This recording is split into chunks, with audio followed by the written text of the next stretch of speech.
The Washington Commanders fall 37-20 against the Tampa Bay Buccaneers. We've got your instant reaction right here on Ref the District.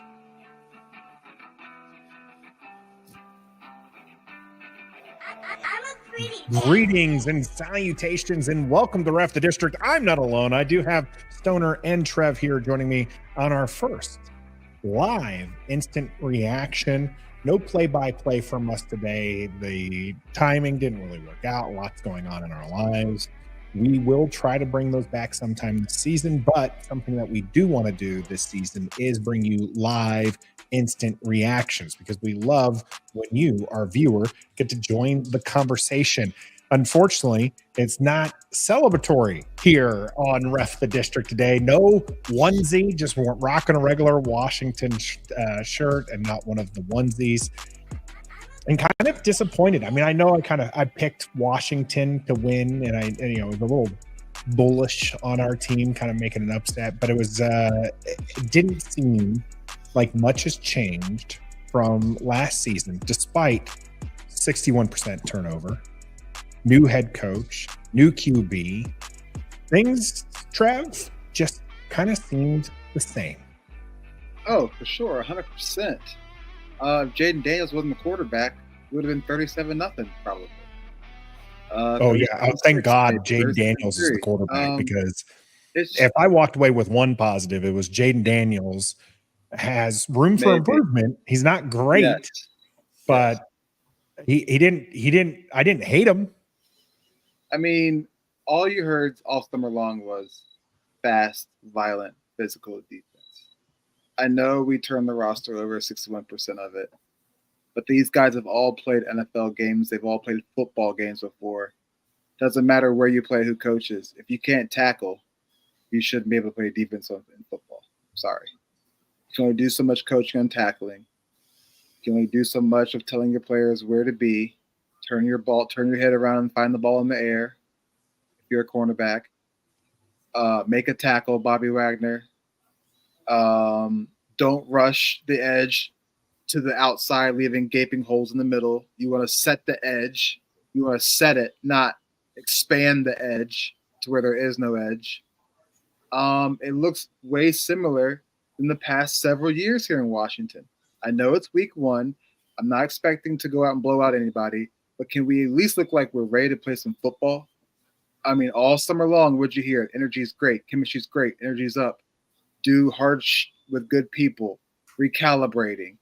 All the great, cute words that describe this team, and it looks like it's very hard to believe right now in week one. I don't have the excuse of new players. These players have all played football before.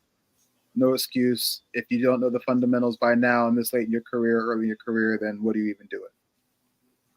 So that's where I stand right now. Yeah. Before we get into more specifics here, Stoner, what's your overall thoughts on the game? Yeah, it was a very disappointing game. Let's keep it in perspective. It is one game. It is week one, and you are going to have some rustiness. And it is week one. But look, Tampa, we talked about this last week. Tampa is largely the exact same team they were last year when they won their division. They won a playoff game against the Eagles, and they basically brought everybody back. So they don't necessarily have any rust. So I'll give them that sort of benefit of the doubt that they're playing an experienced team at home. Tampa is at home in the heat, and we have everything is new on our side. So it might take a little bit of getting adjusted to at this point. But it still doesn't sort of excuse a lot of the silliness that we saw. The huge difference in pass to run ratio was still way out of whack. Mm-hmm. The penalties were so bad, especially defensively. They had 4 penalties on defense, and they were all on third downs. Mm-hmm. And just sort of the same things that we saw last year, deep plays, third down conversions. Tampa is a bad defensive passing team. They had a bunch of corners that were out, and we still couldn't do anything. Yeah. So overall, it was disappointing. It was not sort of unexpected, Sure. but it's still disappointing that they went down to Tampa with so much hopes and so much energy and really got their butts kicked and are already searching for answers after just 1 week. Yeah.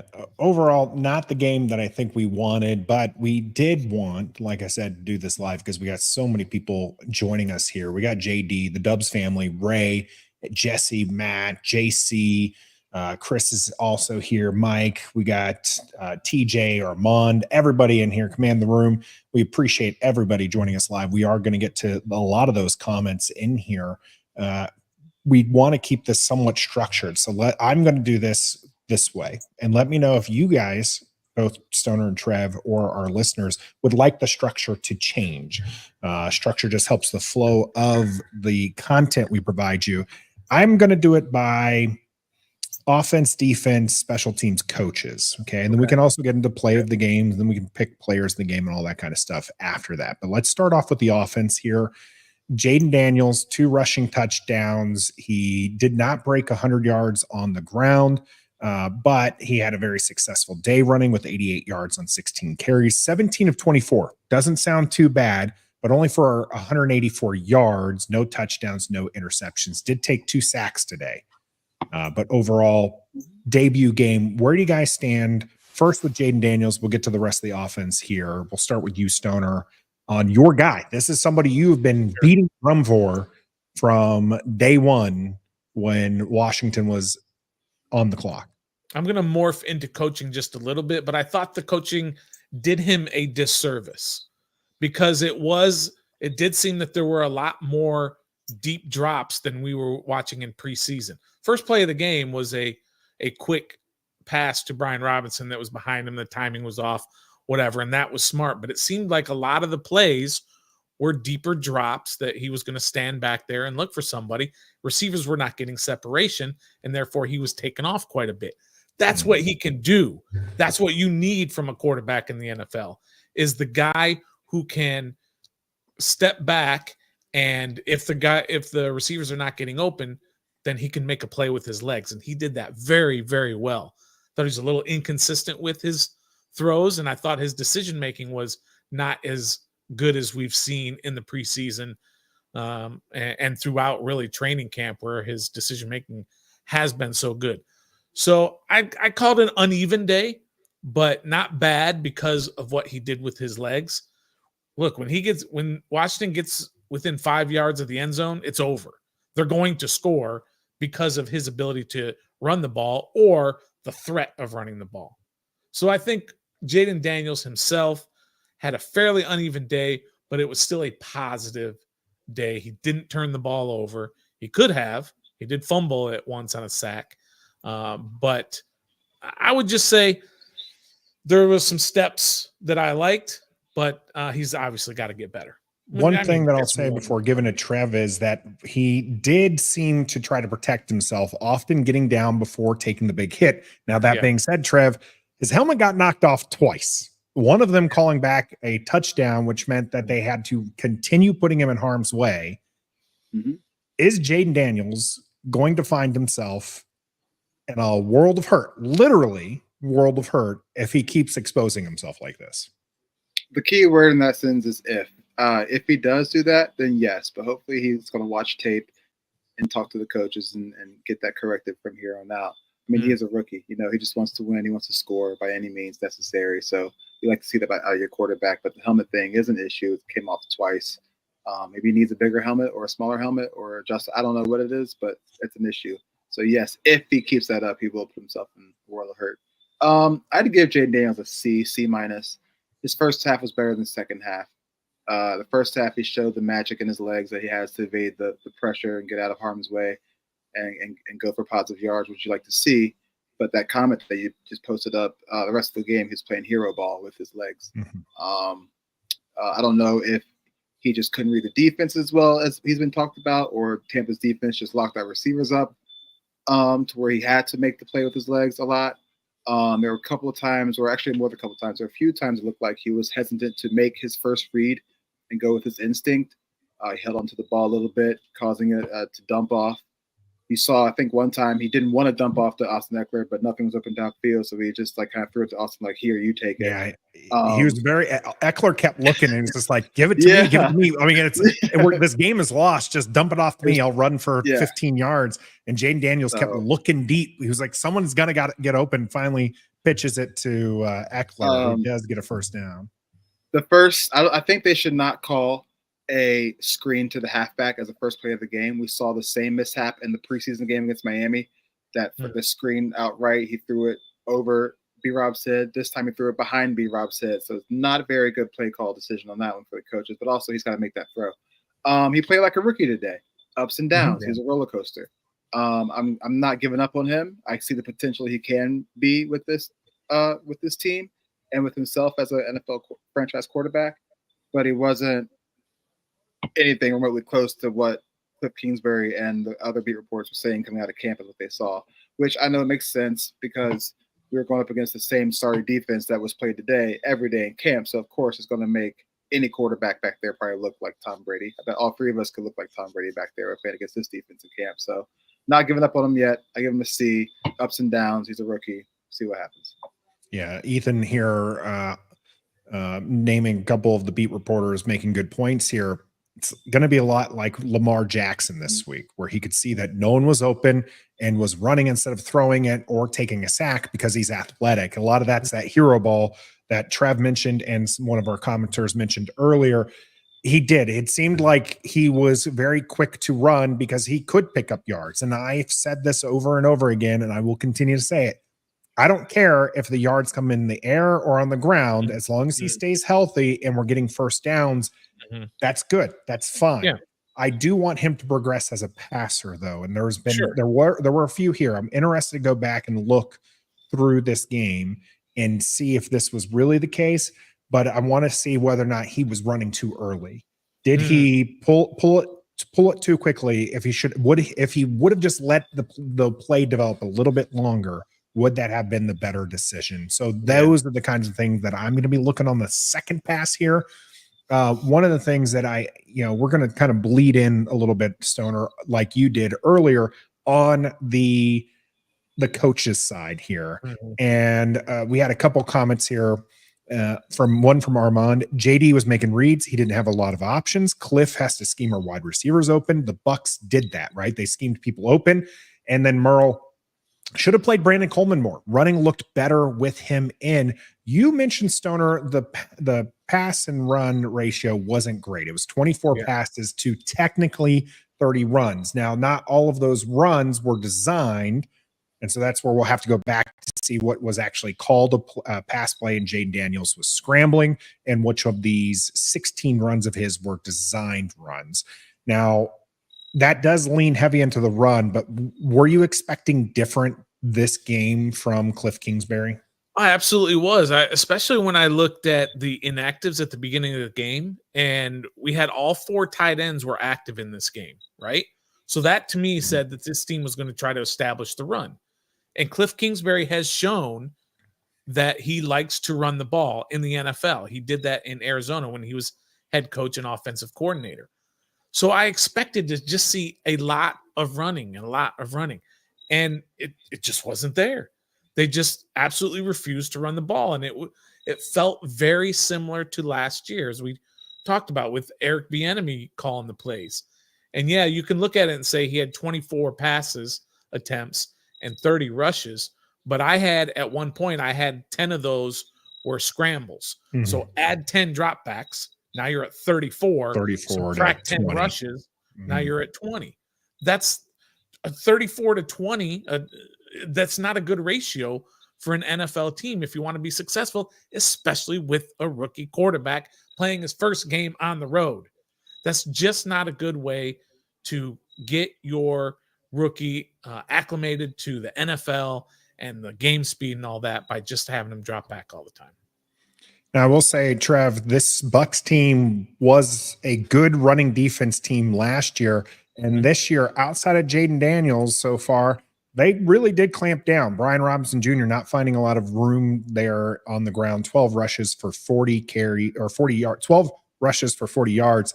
Austin Eckler 2 and 10 yards. So obviously not really using him on the ground as much. Brian Robinson Jr. was somebody who we all thought was going to have a pretty good year. Maybe not as good as I thought, but you thought that he was going to have a pretty good year. What do you think of his opening? Should we have run the ball more through Brian Robinson, even if he wasn't all that successful? I think so, because that's the way you wear down a defense, and that's the way you get play action to actually work. So what if we're getting 2 yards or 3 yards of carry? If you keep pounding the rock, I agree. Eventually, one's going to break open. Eventually, that defense is going to get tired. Eventually, they're going to start guessing we're going to run all the time, and that way you can start disguising the run a little bit more and turning into a play action pass or just a straight up pass. Running the ball less than 20 times in any NFL football game is ridiculous. I don't care who you have as in your wide receiver room. You got to run the ball, especially when it comes to this team and we don't have the wide receiver room that we would like to have. You would think you would run the ball a little bit better. You heard them mention B-Rob's going to be the bell cow. Well, he really wasn't the bell cow. They had him splitting out wide a lot of times for catching screens or dump offs, and then they just stopped giving up the run because he wasn't getting that much. But you don't break it till you don't fix something that ain't broken. Don't fix what's not broken. Just keep pounding. Like, I think that's the Carolina Panthers mantra is keep pounding. You just got to pound the rock inside. Same with any sport. In basketball, you pound the rock down low. Eventually, the defense is going to crack and down low start winning. If not, you kick it back out. So same thing, same philosophy. I do believe he should have ran the ball a lot more. You can't get any running back going unless you're Adrian Peterson off of less than 10 or less than 15 carries. Sorry, you just can't get anybody going that way. Even Adrian Peterson would get better the more carries you gave him, and those opportunities matter. Now, speaking of those opportunities, Terry McLaurin only targeted 4 times this game, 2 catches for 17 yards. Yeah. This is just abysmal, not on his end, but this felt very much like last year, where early on it was, where's Terry? And we've seen him open. He was open on one of those long throws. Jaden Daniels unable to connect with him. What does Terry have to do to be the wide receiver we all expect him to be? I mean, doesn't he have to at some point go into the coach's office to the head coach or to Cliff Kingsbury and slam the door and pull a Keyshawn Johnson? Give me the damn ball. Throw me the damn ball. That's what at some point he's got to do that. I don't think he has that in him, and it's not in his DNA to be that type of guy.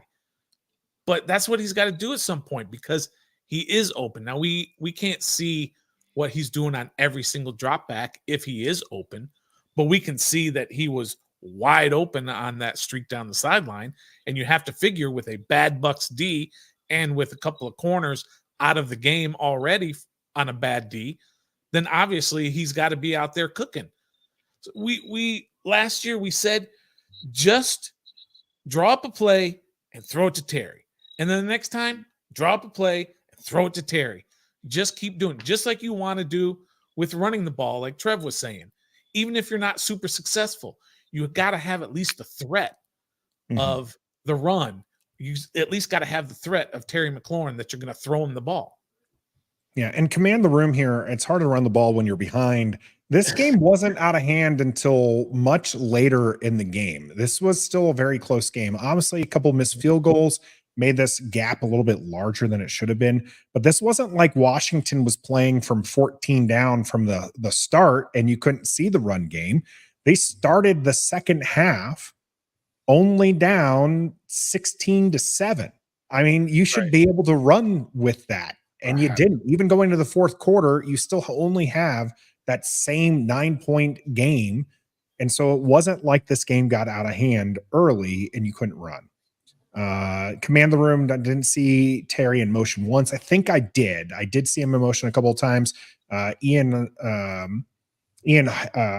Hartitz here says Terry McLaurin lined up as the Commanders' left outside wide receiver on 37 of his 43 snaps in week 1. This is something that we're going to have to kind of monitor when it comes to the Terry McLaurin saga. Now, keep going to hit here command because he's got a lot of good comments. Terry does need help. McCaffrey or Brown need to do something. McCaffrey actually looked pretty good. If you're looking for a silver lining, I liked what I saw from Luke McCaffrey today. I thought that he was running clean routes. I thought that he was reliable. De'Ami Brown, anybody remember him being in the game?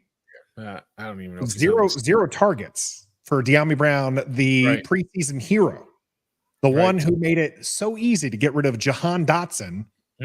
Completely not in the game today for this offense. Last thing on the offense before we move to the defense, let's talk about this offensive line.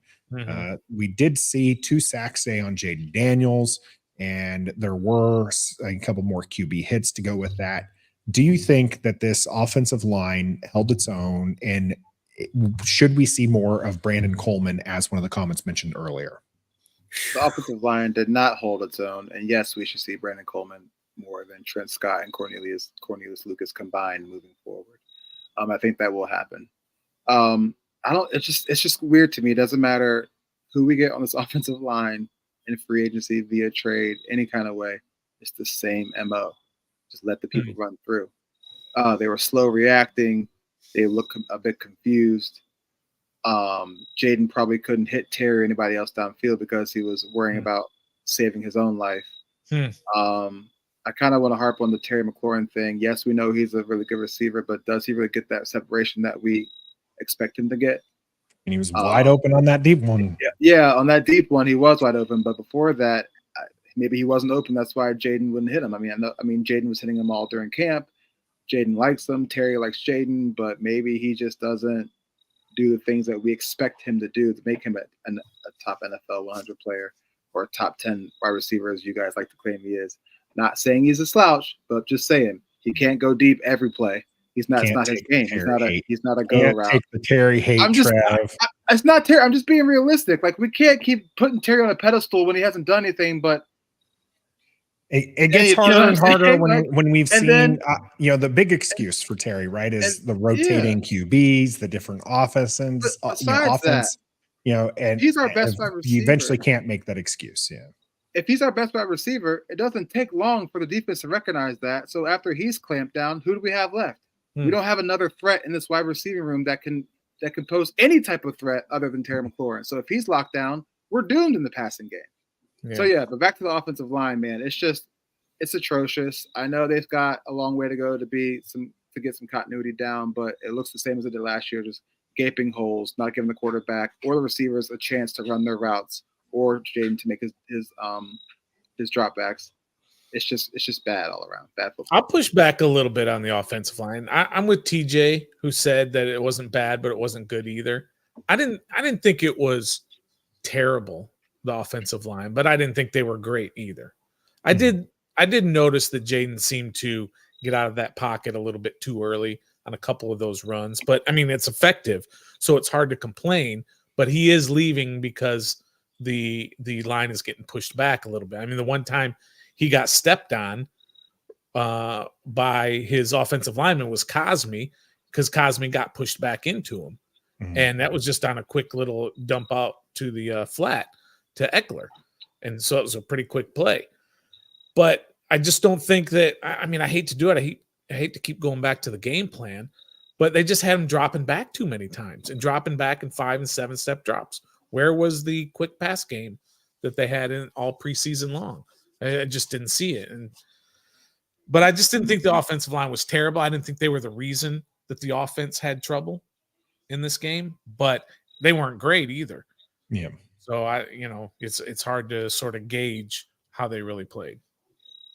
Yeah. Paul agreeing with Terry there and Mike here. The other thing about the O-line is about half the time, as soon as the ball is snapped, there was somebody from the Bucs in the backfield. And that was not just up the center. They were bringing blitz off the edge. There definitely seemed to be, there seemed to be quite a bit of pressure, and I'm looking forward to seeing some of that. There were no turnovers. You're looking for a positive. Now, the ball was put on the ground a couple of times, and we did get lucky in that regard, but no turnovers. If you're wanting a positive to walk away from this offense, that is probably the positive that you want. And how about this? We did actually score, I think, above our average over the last 2 seasons with 20 points. So there you go. We're already ahead of the curve if you want something the positive. Because as mediocre as this offense was, the defense was even more atrocious. I could not believe, gentlemen, when you look at the box score, this is why box score stats don't tell the full story. Yeah, Bucky Irving ran 9 times for 62 yards. That's a 6.9 average. And that seems really good. But then you look at Rachaad White, he's 15 carries for 31 yards for only 2.1. And you're like, okay, so the defense, pretty much held its own. No, that 6.9 is a lot closer than what it seemed than this 2.1 average that Rachaad White seemed. It just every time it seemed there were just wide open holes. And I called the play with EP. Emmanuel Forbes was in motion in man coverage against Godwin. And I was like, the ball's going there. And sure as the sun will rise tomorrow, that's exactly what happened. This defense has not improved despite getting Dan Quinn, Jowett Jr. You've got Wagner, who I agree with JC, looked slow. This was the one thing about him, right? He is aging. He is very smart, but he's going to be a step behind. And he did look slow. Somebody one of you two, talk me off the ledge on this defense. Because right now, I disagree with Stoner's preseason assessment, but they'll be much improved over last year, where they were the worst defense in the league. Well, it's hard to defend it at this point, right? When you give up 37 points, 4 touchdown passes from Baker Mayfield. I think his QBR or QB rating was up in the 140, something almost perfect. He had a great day. He picked this team apart. I will say that I thought the defensive line was very good. The problem was they couldn't finish what they had started. They got a lot of push up the middle. They got a lot of pressure on Baker Mayfield, and Baker Mayfield found his way out of, 4 sacks. He was so elusive. It was unbelievable how many times he just squirted out of the defensive pressure and made a play. But listen, that's not good enough, right? It's good that you got that pressure up the middle and even on the edges. I thought Armstrong had a pretty darn good game. Jamin Davis totally popped in the first half, especially, and so they got that pressure pretty well. But you absolutely have to finish those plays in order to be effective. That's why I don't like those pressure stats that people put out there, because it doesn't necessarily lead to a game-turning play. There are so many times they could have changed this entire game by simply bringing Baker Mayfield down, and they just didn't do that enough. And so I think that's a little bit of the silver lining. I thought the defensive line was really good. By the time the fourth quarter got there, they were gassed, right? You're out in that heat. You haven't played a full game this entire year, and you're out there. And the offense wasn't doing you any favors. They weren't necessarily going 3 and out, but they weren't sustaining drives. Well, it was 2-1 the time of possession in the first half. I don't know what it finished at, but it was 2-1, and so that's a silver lining. Not good enough, but I still thought I thought Payne and Allen played very well, but they just didn't finish.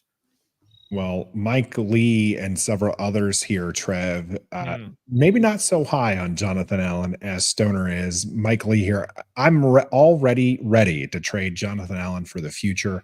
Several people agreeing with him.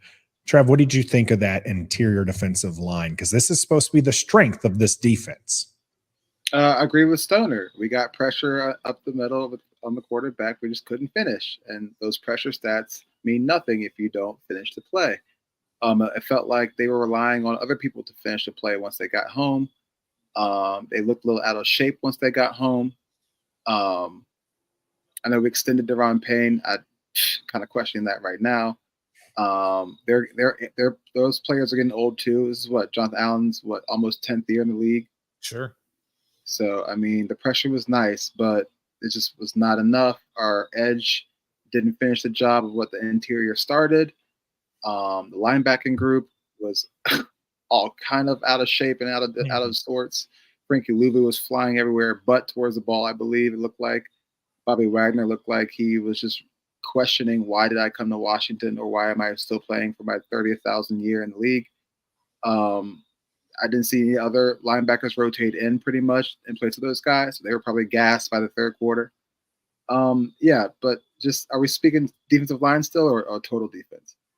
Defensive line, unless you want to segue into another position. Yeah, just go into the other stuff. Yeah. I just don't understand it. I just don't. Yeah. Our cornerback room, our defensive back room is Pop Warner. And no shade of Pop Warner because there are some studs who come out of Pop Warner, but that's the type of level it is. It's kiddie-like. It's ridiculous. They don't know how to tackle. Their technique is bad. They don't turn their head around to see the ball. They're looking to make plays after the ball is caught by trying to peanut punch it out of it rather than make a tackle. Or I don't know. It's just 3rd and 17. I don't care what defense you have. You should be able to stop 3rd and 17. I don't care what quarter. No one got a hand on him for like 10 yards. I mean, it's just ridiculous. If you're tired, oh well, it's the NFL. Okay? You're built for this. You're here for a reason. It was just gaping holes everywhere. Joe Witt Jr. looked like JDR, I guess. I don't know if he was calling a bad play or we just don't have the talent that can execute the play that he's putting on the field. I would bet that would be the reason. Forbes is benched. I know John Kine mentioned he's in the X-ray room after the game, but that's injury is not the reason why he was benched. He was getting torched. He looks scared to make a play. He looks scared to trust his own instincts. Him putting on weight this offseason has nothing to do with technique and how to cover a wide receiver. Our safety room, what was that? I feel like the safeties were too busy worried about being in the box than being helped back there with I didn't Mike hear Evans. Jeremy Chin enough. I will say that. No, he seemed I to be forgot he was on the team. I was impressed by Butler. Butler was making a couple plays down in the box. Quan Martin, non-factor in my opinion. Mike Davis, did he get any time at all? I don't even know if Michael Davis saw the field at all. If he did, it was maybe less than 10 snaps. If he didn't see the field, that's pretty bad given how St. Just and Forbes were being abused. It's just so bad, man. Just so bad. Yeah, I don't think Davis ever made it out onto the field, which is kind of surprising that when you got 3 good receivers like Tampa has, and he never made it out there. But you're right. I thought the corners were not good, especially you had 3 of your top 4 tacklers were defensive backs, and that's never a good thing when they are making a lot of tackles because they're downfield, right? Mm-hmm. But Tampa was doing everything that I wish Washington would have done on offense. All those stem routes, they just kept doing the same, same routes every time.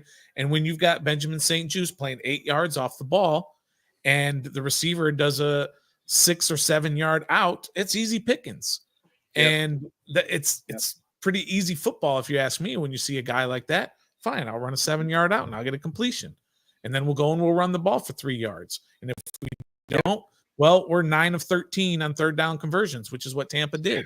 And that's a ridiculous stat. Again, this is what this team has done to us for the last couple of years is defensively is 3rd down conversions. And this year is no different. And it's a darn shame because I expected a whole lot of difference between this. But look, we talked about it from the beginning. Again, Tampa is a good team. They are a playoff team. Baker's a lot better than what people give him credit for. That's right. And he's a veteran. He is experienced. He was dropping dots today. Okay. I mean, St. Just did have fairly decent coverage on that first touchdown pass, but it was just a good pass and a good wide receiver. It was good wide receiver. Could St. Just done better? Trev, I know you were like, he just needs to turn his head. Oh, I mean, you saw, he could have probably played it maybe a slight bit better, but I mean, that was pretty good coverage. Yeah. It's just Baker Mayfield was putting the ball where it needed to be put today. He was. You're going to see, and if Baker Mayfield, no offense, Nathan, is putting the ball where it's supposed to be and throwing dimes and dots and darts and 4 touchdowns and almost 300 yards, this secondary is going to have a long season because that was just Mike Evans and Chris Godwin. We got more beasts to tackle the rest of the way. A.J. Brown, C.D. Lambs. That's just division-wise.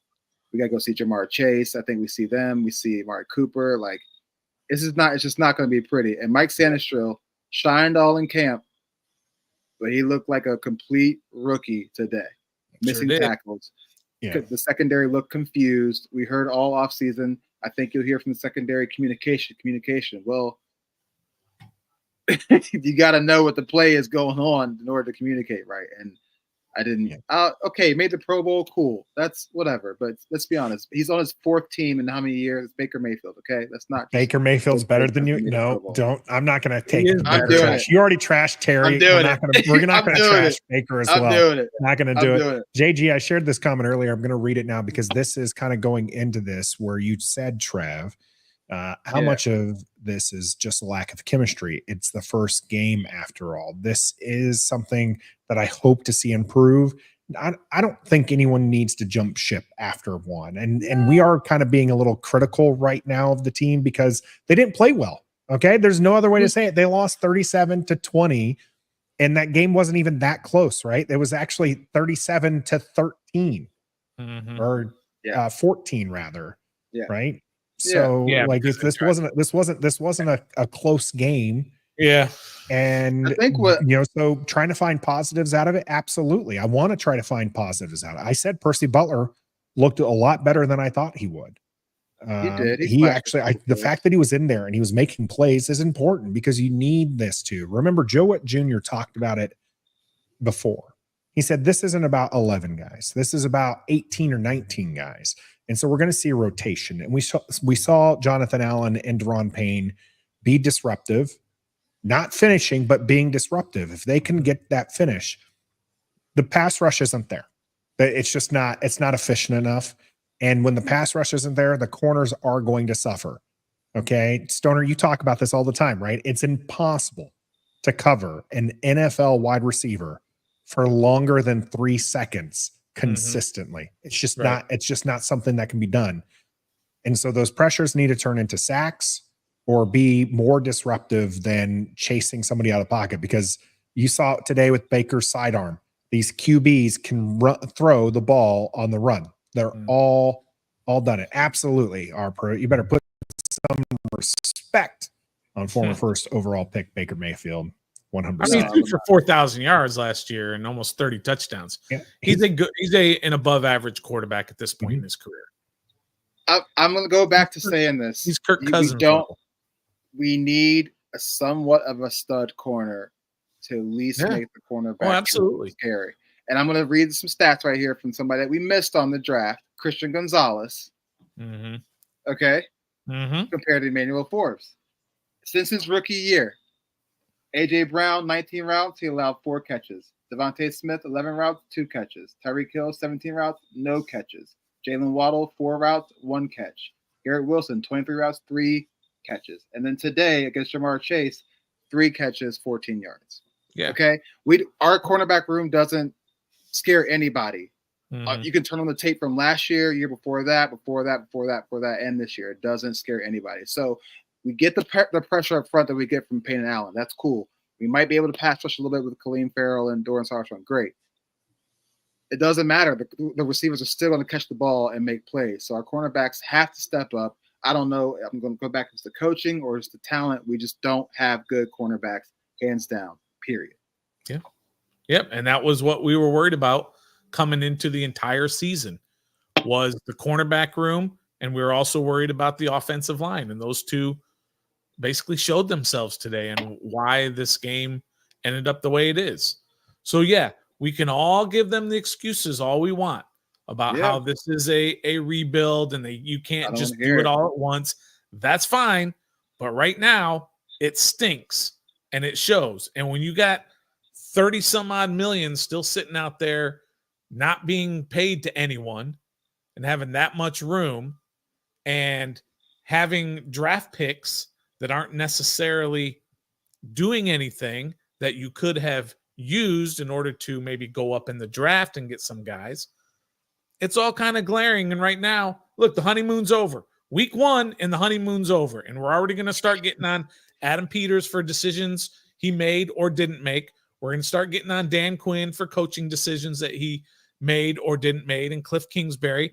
And then at some point if and when Jaden Daniels starts playing bad, we're going to start grilling Jaden Daniels, but not this week, which is good. But right now we're going to look at Adam Peters and we're going to say, look, you ignored the cornerback room. You Yes. ignored the offensive line, the edges of the offensive line room. You ignored that. And so we're going to grill you until that gets changed. I just want to be We're going to have competitive. Today, we were not competitive in any aspect of the game, offense, defense, or special teams.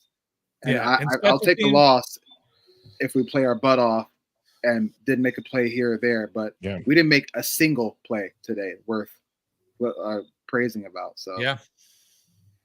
Stoner, you're going to talk about special teams, and that's right where we're going to go after this DMV mess hall question. How long till Noah Igbenogany starts over Forbes? I got it. Week 2. Yeah, yesterday. Yeah, I mean it's going to happen. It's going to happen. Forbes already banged up, and so it's probably going to end up being that he's going to be starting. And look, that's not like it's an upgrade. Let's not get all excited that all of a sudden we got that side fixed with Noah Igby Jag or whatever we called him last week. It's not going. He's not going to fix it.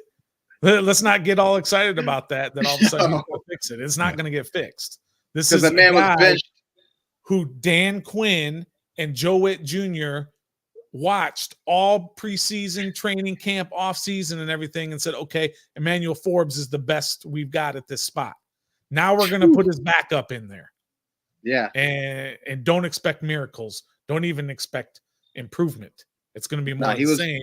So we start screaming for, Tariq Castro Fields and Danny Johnson, and guys like that, both people's corner. Where's Jimmy Moreland? Where's the people's corner? Can we get him in here?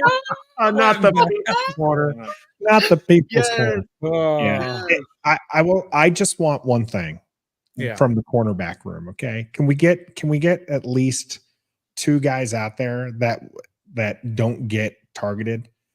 I really am tired of Forbes being picked on. Like they legit will find the matchup against Forbes. These offenses in the NFL are designed to attack those weak spots. Except for Washington's apparently. Yeah, well, Washington's offense kind of a mixed bag, but all these offenses we're going to face this year, they're going to see a 13 on the field, and they're going to try to find a way to get their number 1 wide receiver lined up on Forbes. And if they see 25. They're going to make that motion. And they're going to be like, oh, look at that. He's absolutely on. Forbes is in man coverage. We've got this. Well, they might look to the other side as well and see 25 on. I'm not excusing. Well, we can attack that too. Or which? Oh man, this is great. I can attack either side because we've got Forbes and St. Just out there. Yeah, Timothy here. Is it possible by chance that we don't have good talent evaluators? We shall see. It is week 1. Honeymoon's over. The honeymoon. Yeah, Timothy, the honeymoon is over. We're already. You gotta remember, this roster was so bad. Okay, this was a bad team, 4-win team last year, that they turned over 61% of the roster. All right. Huge, hefty, but and we said this before the season started, just because they changed over 61% didn't mean that was going to make for a huge jump. There's still a lot there.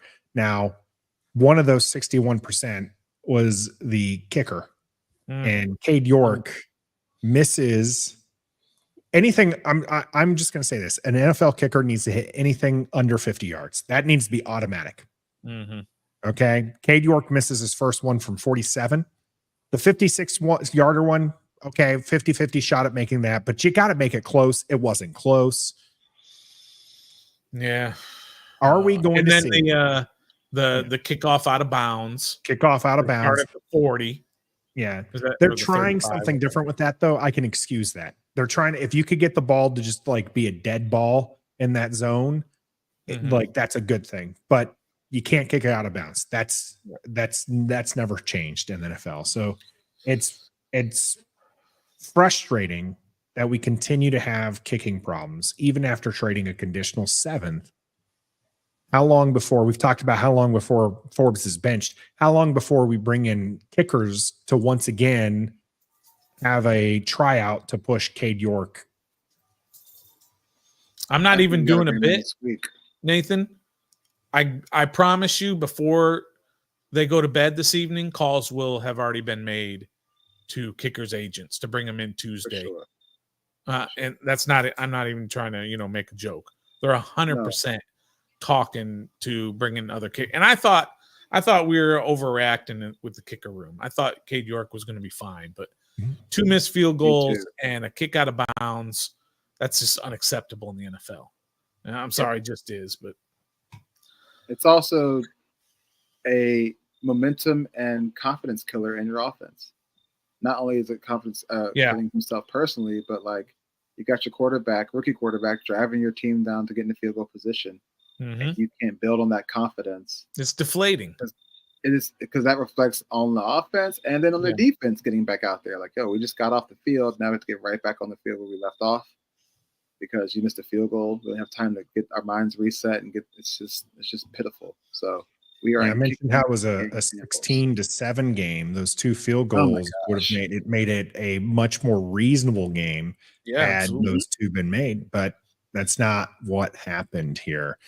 All right, we talked already about the coaching staff, so unless you guys have anything additional to add, we'll move on from there. What I did want to go ahead, Trev. I just saw on Twitter, Nikki J reported that Dan Quinn's after the game that it was surprising that the defense didn't come out hard hitting and fast and violent, and lack of it was surprising to Dan Quinn. So interesting. That is an interesting comment. What is going on already? I know it's week 1, but they're the ones who were telling us they were going to be this kind of defense. Dan Quinn leads the defense. Joe Witt leads the defense. They're the ones who are telling us what kind of defense to expect. And you saw literally completely opposite.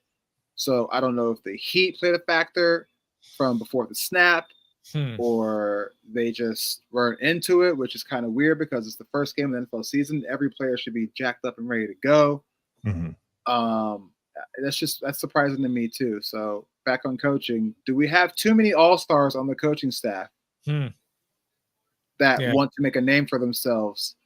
Did they come here under Dan Quinn so they could maybe put audition tapes out this season to get other positions of a higher level or different positions for another team next year? If that's the case, Trev, they better be putting on some different tape because this tape ain't going to cut. This tape is not get anybody hired. Exactly. So I don't know if it's too many hands in the pot, too many voices in the room, too many people in the quarterback room, too many defensive people in the secondary room. Like I just know we killed it in the offseason by hiring all these big name guys on the staff, but so far it seems like nothing matters.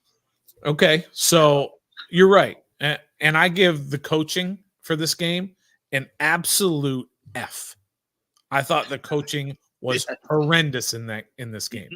And I'm a Dan Quinn guy, right? So but I have to judge by what I saw out there. And Trev was right.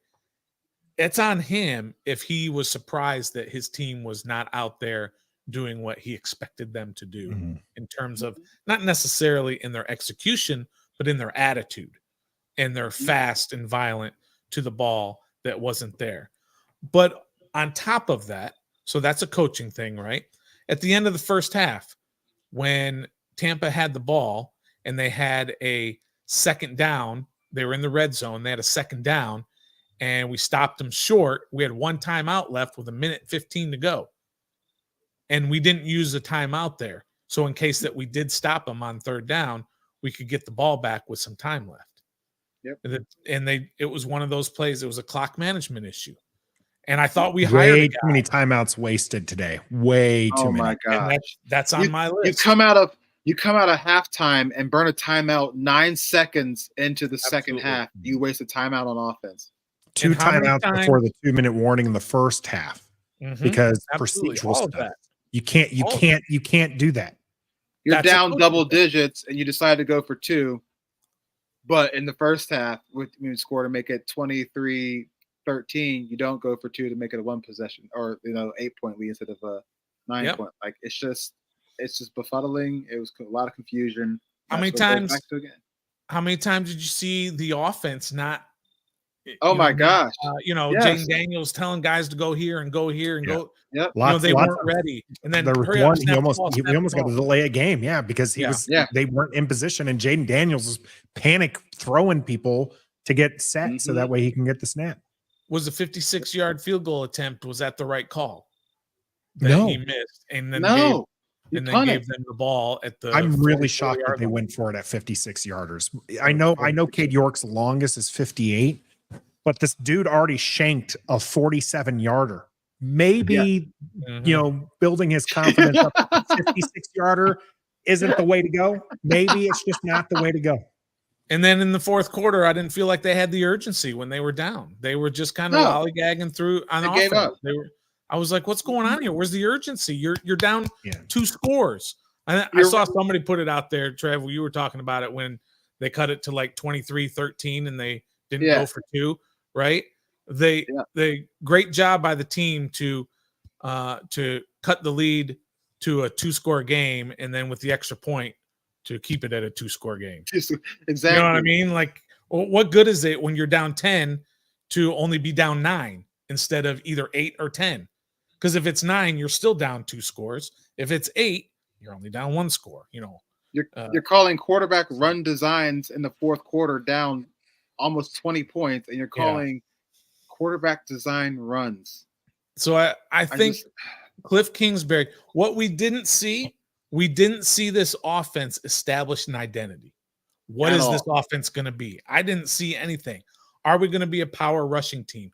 Are we going to be a quick hitting team? It looked like last year's offense. It was just a lot of dropbacks and sprinkling an occasional handoff. And then when everybody in the stadium and everybody around the world is screaming, "Get Terry the ball," then they try to finally get Terry the ball. And the first play of the second half is a bomb to Terry McLaurin. Yeah, there was several comments, by the way, on that. Terry McLaurin did have targets. There's several that were confused why Terry didn't have targets, or he only had 2, or why he wasn't targeted deep. He was targeted deep. He was actually targeted 4 times this game, 2 catches, 17 yards, and it's just not enough. If he's your, we're supposed to have a bell cow back. We're supposed to have a bell cow wide receiver. Yeah. Like, this should be closer to Hopkins in 2020 with Arizona, where we're seeing a 100 yard, 100 receptions, 1,400 yards from Terry McLaurin. And right now he's not on pace for that. This is very similar to last year, where he struggled to get to 1,000 because the offense was just all over the place. Speaking of offenses, I'm going to answer TJ's question here. Did the Bucs change offensive coordinators this year? It looked like a different scheme. Yes. The offensive coordinator last year got hired as the head coach in Carolina.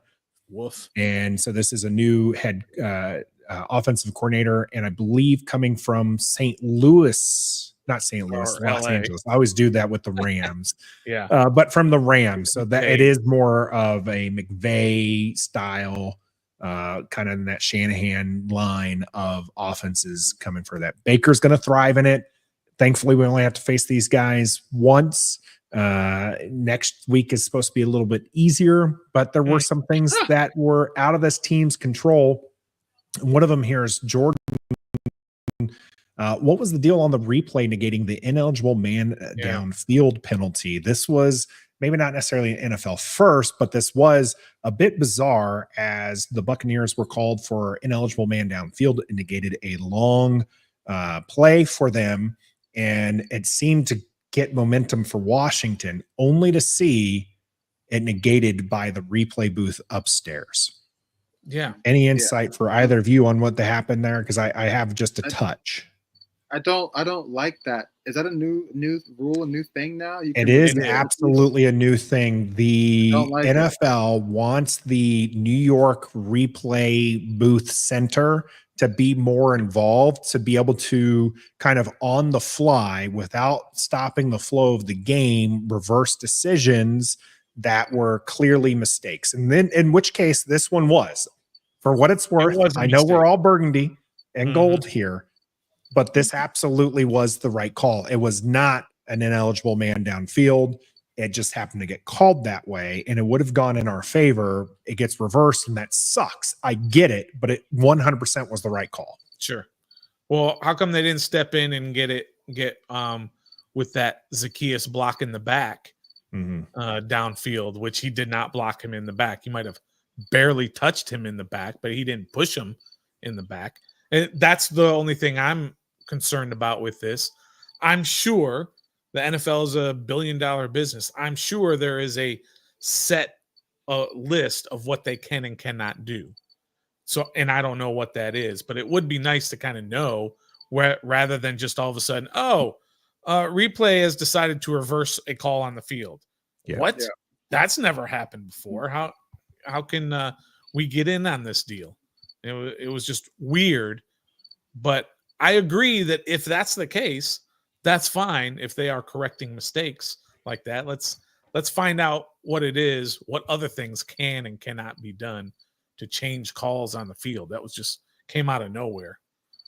I noticed something. Maybe we should start playing all the starters during the preseason. I don't care what the contract is, whatever, because you could tell the players that were supposed to make plays did not make plays. Bobby Wagner, Peyton Allen they made half plays, and a lot of these guys did not play a lot of preseason, and I think it showed today. So yeah, maybe it's just rust. Yeah, maybe it's rust to get knocked off. It is week 1. Don't want to panic, but I just thought that we were going to be competitive, at least to say the same today. Mhm. But that's the main thing. We were not competitive at all. It was definitely something I predicted in the beginning of the season. I didn't think we were going to get a lot of wins. I think we're going to get 7 wins. I'm going to stick by that. But I absolutely thought we'd be more competitive in games. I thought we were going to see a lot closer games. This one wasn't one of them. But Trev kind of mentioned the effort. And since the day after reckoning is going to be completely changing, and that's going to be more of a nerd-based show for me, let's go over our go-goes and no-goes right now. Let's start with the no-goes, Trev, with you. Who was your no-go today for the Washington Commanders? I'm going to go with Bobby Wagner. Just feel like he wasn't in his heart wasn't in the game. It looked like his age showed up. It just looked like he wasn't very interested in playing for the Washington Commanders today. He had a chance, I think, to stop the run or at least make a tackle on Rachaad White, and he just jogged over to him and watched him run for like 5-6 more yards. It's very surprising because Bobby Wagner never thought he'd come to Washington, giving his resume and his Hall of Fame career, not taken away from that. But just today, it looked like he was very disinterested, disassociated out there. And maybe that's because of lack of preseason play. I don't know what it is, but just Bobby Wagner, no go. All right, Stoner. Yeah, I mean, it won't be shocking. I'm just going for basically the entire coaching staff. I don't think they put Jaden Daniels in a position to be successful offensively. And when you give up 37 points, then obviously defensively, look, Jack Del Rio he can give up 37 points. So Joe Witt Jr. gets in on the no-goes. And then, of course, Dan Quinn, I thought his clock management wasn't there. Some of the decisions that he made wasn't there. And when you say that you were surprised that the team was not ready, that's a Ron Rivera quote. Mm-hmm. And it's a very disappointing to hear him say that he was surprised that his team was not ready to play this game. That's on you, coach. The honeymoon is over. You better change things for week 2. 100%. My no-go is going to be in line with Doug here. It's the third down. He says the third down penalty is the biggest effect. Third down in general was abysmal. So the defense was bad today, period. But third down defense, you have to, it's one thing to blame the offense for not giving you rest. It's another when you don't help yourself out. You have a 3rd and 17. You should easily be able to get off the field, and you don't. And that wasn't the only one. There was plenty of 3rd and longs or 3rd and not easy, right? We're not talking these people the Bucs weren't converting a bunch of 3rd and 1s. They're completing 3rd and 7s, 3rd and 10s, 3rd and 17s. The defense, you need to do yourself a favor and get off the field. Finish on those sacks. Finish the ball. Stay with your wide receiver. Absolutely abysmal on third down. And if you continue to do that, the games are going to be more lopsided like this. So that's going to be my no-go, is the third down defense for that. Now let's move over to our go-goes, our Don't Sleep Energy go-go of the game. You can head over to Don't Sleep Energy and get yourself 10% off by using the code DISTRICT. That's right. Don't Sleep Energy, a local DMV company. They won't let you down like the Washington Commanders did today against the Buccaneers. They will provide you quality energy drinks, either their regular version or their sugar-free version, or you can get it in one of their fancy energy shots. Just use the code DISTRICT to let them know that we sent you there and get 10% off your entire order. Don't Sleep Energy makes you great. All right, who's your Don't Sleep Energy go of the game, Stoner? Gosh, that's a hard one because there wasn't a whole lot of positive. But I guess I'll have to go with Jaden Daniels. He wasn't great throwing the ball, but his legs were an absolute difference maker in this game. And we didn't even see that much in the preseason. He didn't run very much, but his legs were super effective. How many times did he get out of that pocket and make plays downfield? So hopefully he continues to do that. I don't like the called quarterback runs up the middle. I think Daryl Johnson said it on the broadcast. He was like, look, anything can happen in those scrums and those piles. Mm-hmm. That's how quarterbacks get hurt a lot of times. But I thought he played fairly well, definitely with his legs. Throwing, he was okay. He made some plays throwing the ball as well. But I can't think of anybody else for my go. So I'll just go with Jaden Daniels. I'm gonna go with Austin Eckler. When he got the ball, he seemed like he hadn't lost a step. Very spry, very fast. He converted a lot of first downs for us when we were facing third and like 7, 6s, and 8s like that. So I'm gonna go with Austin Eckler. He still got it. Yeah, I have to stay with you there, Trev. I'm with you, Trev. I'm with you.